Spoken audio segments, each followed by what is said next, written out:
নওগাঁয় জাতভেদে গাছ থেকে আম সংগ্রহ ও বাজারজাতকরণের সময়সূচি নির্ধারণ করা হয়েছে।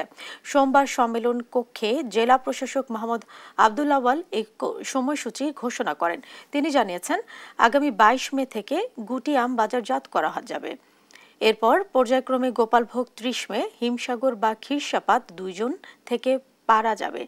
এছাড়া নাগফজলি 5 জুন, ল্যাংড়া 10 জুন, আম্রপালি 18 জুন ও ফজলি 25 জুন থেকে পারতে পারবেন চাষিরা। আর 10 জুলাই থেকে পারা যাবে আশিনা, বাড়িচার, গৌরমতি।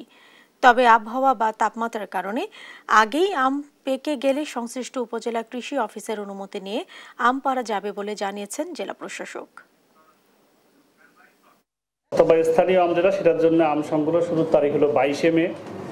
গোপালভোগ যেটা, সেটি হচ্ছে 30 মে। ক্ষীরসাপাত এবং হিমসাগর আম, এটা হচ্ছে 2রা জুন। কোনো বাগানের মালিকদের এই নির্ধারিত তারিখের পূর্বেই আম কর্তন করার প্রয়োজন পড়ে, তখন তারা উপজেলা নির্বাহী অফিসার এবং উপজেলা কৃষি অফিসারের সমন্বয়ে একটা যৌথ তদন্তের ভিত্তিতে এবং সরেজমিনের পরিদর্শনের ভিত্তিতে তারা একটা প্রত্যয় দেবে। সেই প্রত্যয় নিয়ে সেই আম হারভেস্টিং করে বাজারজাত করা যাবে।